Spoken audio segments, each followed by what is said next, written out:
we're going to discuss today is social change in modern India. As students of sociology, you'd be already familiar with how much concern sociologists have with the issue of social change. One of the reasons perhaps is that social change is pervasive, it's all around us. The other most important issue that we must keep in mind is that sociology itself as a discipline emerged in times of profound social change. You are familiar with the fact that all the pioneering sociologists were grappling with the various dimensions of social change. Well, whether it was Durkheim, who was trying to depict the transition from mechanical to organic solidarity, whether it was Weber discussing the whole issue of rationalization and the emergence of a disenchanted world, whether it was Marx trying to understand the profound changes which were taking place. It's not surprising, therefore, that social change is so distinctive of the sociological enterprise. In the Indian context too, very often we feel that social change is all around us. It is pervasive in modern India. And in that context, very often we contrast it with an ancient India which is sort of unchanging. It's in this context that again we are going to have this discussion with Professor Yogendra Singh, who is with us today and who has written for the last many decades looked at the various aspects of social change in modern India. So, I would like you to sort of briefly explain to us the early experience of Indian sociology with the kind of changes which were taking place in our country. Well, sociology in pre-independent India was focused with urgent problems of society. If we see Radhakal Mukherjee's writings, for instance, he was engaged in studies of population problems of poverty, teeming millions, and problems of development, economic development, development of farming. He wrote a book called Fields and Farmers of Awadh in one of his studies. And D.P. Mukherjee and G.S. Ghure, the two other, G.S. Ghure, who led the Bombay Department of Sociology, also engaged himself in the issues of identity in India, issues of the relationship of castes and how caste functions as an institution of differences and hierarchies, and how really it combines itself with the processes of change. And although he is concerned with the issues of change much more sharply in his village studies after a century and quarter, and his writing on social tensions, where he talks of India's social change and the kind of conflict which is emerging. D.P. Mukherjee was frontally engaged with the process of social change, but he was concerned with the rise of the middle classes. Middle class, a very important element which triggered the process of social change in India, which continues to some extent even today, because much of the dominant theme of transformation in India, like the new information sector, the new capitalism, new urbanization processes, new agriculture, all of them are led by a new middle class, although it is not the same middle class, a new middle class. So, even before independence, sociologists were engaged in the study of change. They were concerned with change, because change was also the discourse central to the national movement, the movement for emancipation and freedom. N.K. Bose was very close to the process of Congress. He was worked with Mahatma Gandhi and so on. Later on, we find that sociologists come very frontally to tackle problems of social change, because with independence came planning process, and early sociologists, they studied on agrarian issues, village. They began to study urbanization, they studied community development and panchayat system. They studied the processes of labor, productivity. They studied political culture, political parties, voting behavior. So, the new institutions which came with independence, addressing the development in sectors where older institutions had become obsolete. For instance, feudalism, Indian feudal classes or the middlemen, rentier classes. Land reform was very important to change that. So, at this point I would just interrupt you briefly to ask you, like you mentioned that the interest in social change was there from the very beginning, at different points. You also brought in the whole influence of the national movement on many of the Indian sociologists, and later maybe their active involvement in some developmental questions. Was this the dominant pattern in the manner in which Indian sociologists discuss social change? Because very often in textbooks, the manner in which we study is that when we discuss social change in India, we discuss modernization, we discuss westernization, we discuss Sanskritization. The manner in which you are presenting it seems much larger and much more complex. So, would you briefly explain to us the different trends which were there? Well, subtle theme in sociologist's study of change throughout has been one, to observe the reality of change, how change is taking place, and there the matrix has been of tradition, modernity, industrial and the agricultural, rural and urban. But the second subtle theme which was implicit was concept formation, indigenization, and Sanskritization, westernization is a good example of how this issue is recognized.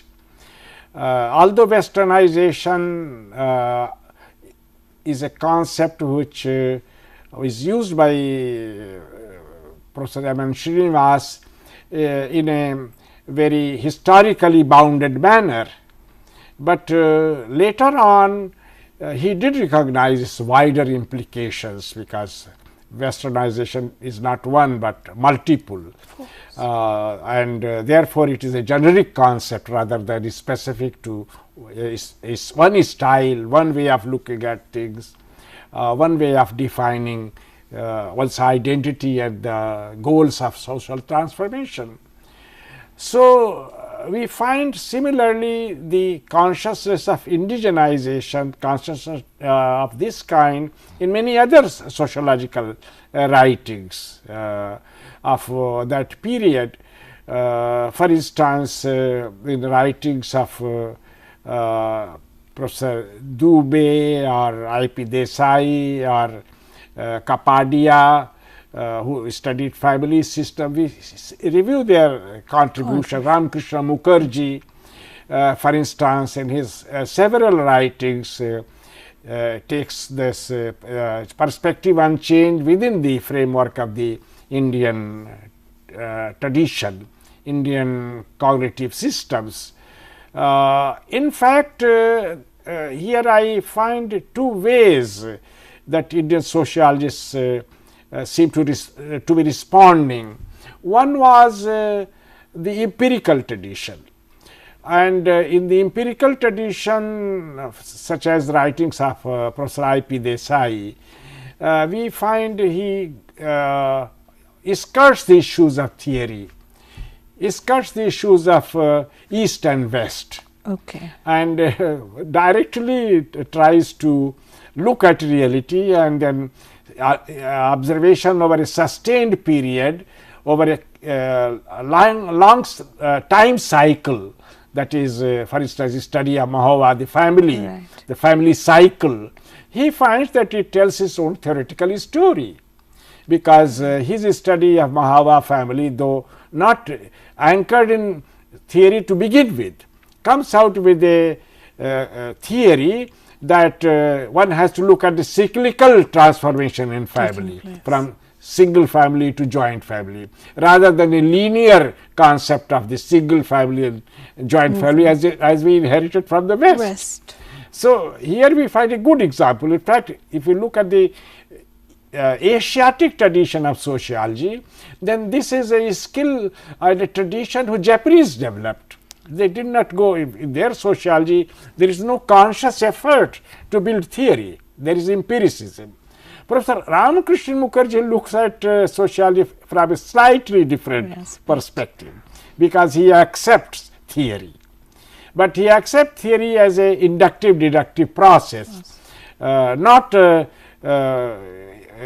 favorable to one particular philosophical matrix of theory, such as Marxism, Weberian sociology or Durkheimian sociology. He says that all these theoretical constructions are to be the same. What matters is how we operationalize it.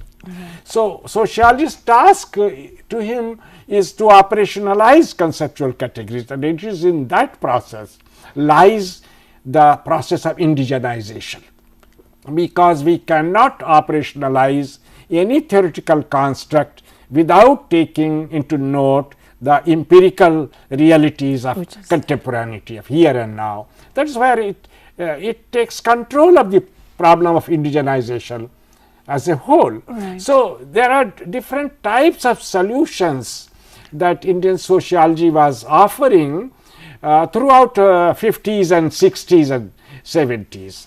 Now, sociology later on has become more multidimensional in India. So, in this context, would there be any relevance to the different orientations, say, of sociology and social anthropology in India, because this relationship has also been very unique in India, and would it in any way affect the manner in which social change was being looked at? Well, in fact, this issue has come up again and again in India because of historical reasons and because of this nature of the Indian society. Sociology and social anthropology, I should say, were subsumed together. So, most sociologists were also anthropologists. Anthropologists in terms of the methods. That is the only distinction that we can make between sociology and social anthropology in India, is the way they looked at reality. Anthropologists were more given to studying ethnic background, totality of culture, and the whole aspect of a society or a community. Although there are no instances where they outcross the boundaries of anthropological method, except in some few cases, such as D.N. Majumdar's study of a city survey, this urban sector, has few other examples. But even anthropology in the West has used statistical methods, so one cannot make any dichotomize on that basis. So, this distinction has not really been very important in the as Indian far as context. India is concerned. Although later on there has been more self-consciousness of a distinction between anthropology and sociology, coming particularly from the physical anthropologists. Okay, but not the social anthropology. It led to some institutional changes of the organization of profession. Rather than organization of the discipline. So, what you are trying to say is this disciplinary thing did not really have that kind of implications here. To go back to a point which you mentioned earlier on in this discussion was about the manner in which the social location or the social background of sociologists themselves refer. Say when we had mentioned westernization and Sanskritization earlier in the discussion, and in more recent times there has been a critique coming, say, from Dalit scholarship, Dalit sociologists, on the manner in which Sanskritization has been used. There has also been a critique from people who do gendered sociology, that Sanskritization as a concept has been extremely gendered. Would you like to just I have written on this. In fact, we see three phases in the growth of sociology. Early phase of about 2 to 3 decades was a phase of what I have called consensual sociology, because socialists themselves came from a homogeneous class background, Right. their own training, their own way of, they accepted state's role in transforming Indian society, and they aided the state through planning and development process, from grants from the state agencies, because that was the only agency available to support research projects. Right. So, the entire sociological paradigm which developed through this whole long process of 3 decades is of no conflict between sociologist's perspective and state's perspective. In fact, there is a much more of a harmony, except in a very small section of Marxist sociologists who were always raising the bias. Who also had relationship with the state, dissent. right? Then from 17 onwards, we find that sociologists began to recognize the contradictions of state policies. For instance, the state policy in the agrarian sector. Green revolution helped only rich farmers. What about the poor? What about the tribals? What about the landless? What about the gender? Because green revolution also increased gender discrimination. Absolutely. It led to displacement of women from work, as many studies have shown. So, this awareness led to acceptance of the critical perspective in sociology. So, we find that new sociological theoretical orientations become acceptable. Marxism, a kind of neo-Marxism, and phenomenological way of looking at really interactionist sociology. This is important process in this. So, in fact, the sociologists became critical in the sense that they will not accept the definition of reality and social policy by the structures of domination. After critical phase, in fact, the process of social change constantly was unfolding itself. Absolutely. The policies of reservation, policies of investment in agriculture, community, urbanization, all this led to some mobility from the lower sections, the deprived sections, and as they moved up, a critical element was created for leadership. So, they began to take leadership in the not only in the realm of politics, but also in the realm of professions, the kind of academic culture, knowledge building itself, a kind of self ratiocination, in fact a kind of introspection and awareness of identity. Right. So, this I should say explosion of identity takes place as a result of this process of change, in fact, which is paradoxically a result of investment in change. Yeah, in fact, as you correctly say, there is a whole paradox to it, because the awareness of deprivation arises only because there is an emergent middle class from the traditional marginalized sections who can then now articulate their absence from the body of knowledge. This is also a transition from the old middle class to new middle class. Right. And in fact, a middle class which is constantly in the making, a middle class which is also a melting pot, as it were, because they come from different cultural background, ethnic background, class background, gender.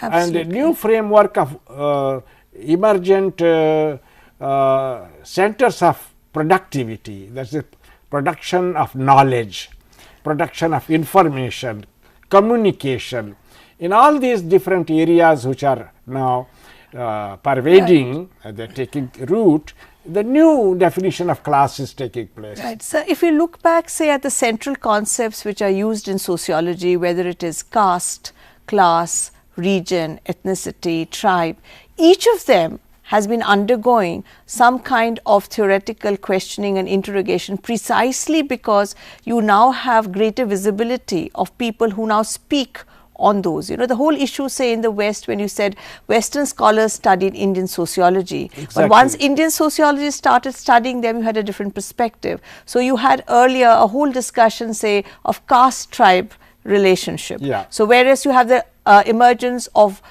tribal scholarship from the northeast who would question that we did not have a caste tribe kind of continuum. Yes, in fact, the triggering of new information revolution in India is having the effect of bypassing some of the difficulties of transition, such as telephony, such as computerization, such as websites. Right. In most roadside villages in India, transformation is taking place in a very rapid pace. For instance, the villages that I studied, I find that the notion of community and caste and class have undergone tremendous change.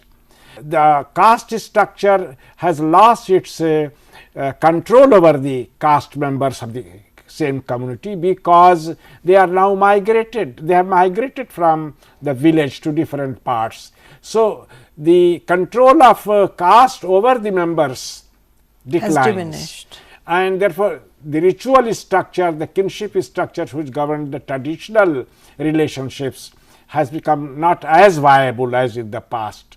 So, this change, which should have in one sense led to decline of caste, has been compensated by another change, that is political culture of caste. Right. So, caste as identity is merging beyond its territorial boundary with caste outside, like the other backward class, caste, Dalit caste, etc., who are supported by political parties. Right. So, caste as we used to know it, as it was earlier defined in sociology, will have to be rethought.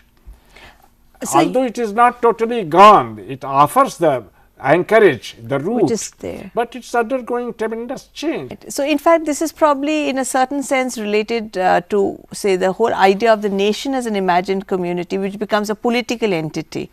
So, probably the communities. It's very interesting, sir, that you mentioned the whole technological changes which has happened, which has had its own impact on the manner in which social change is taking place. So, in this context, in the context of these new, more contemporary social changes, how do we look back at concepts which we have earlier used, like Sanskritization?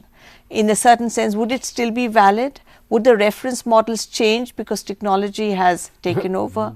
Well, Sanskritization was a term which Professor Srinivas used, also somebody else also, I am told, coined the word earlier.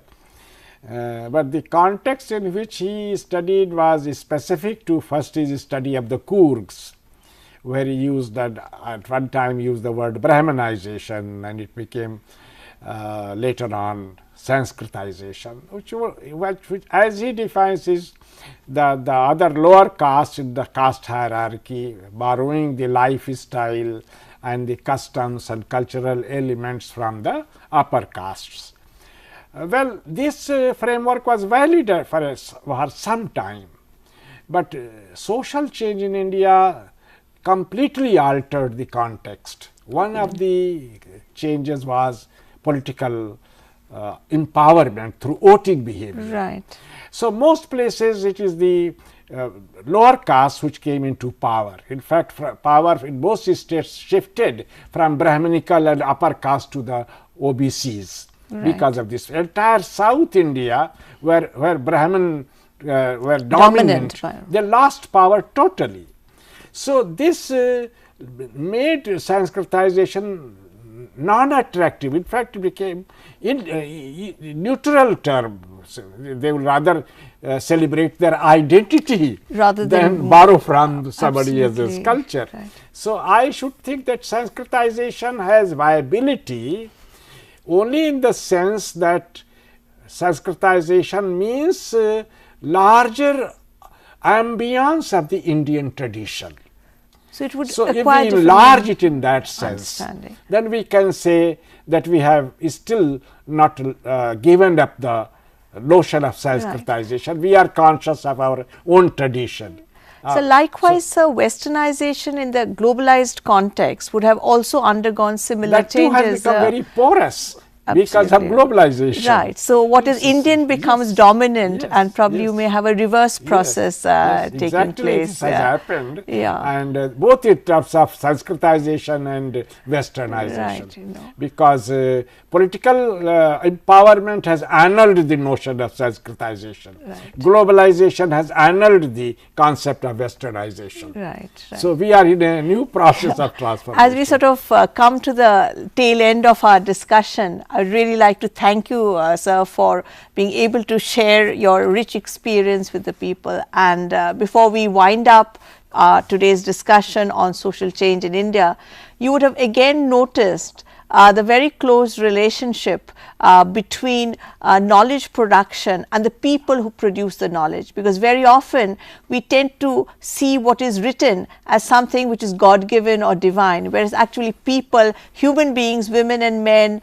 upper caste or lower caste, hypothetically, are people who are writing it. So, it is very important that whenever we discuss social change in India, we do not see it as a given body of knowledge which is unchanging forever, but try and look at the processes which have been involved historically in this production of knowledge. Like we saw in our discussion today, the manner our tryst with colonialism, the early sociologists attempt to look at social change which was taking place in the early years, the state development, the state investment in spreading development, the emergence of the middle class among earlier marginalized section, who then emerge and articulate their own perspective and interrogate the body of social knowledge which has been produced earlier. So, this dynamic process is something which has to be kept in mind. So, when we look at again concepts which we have learned, whether it is westernization, whether it is globalization, modernization,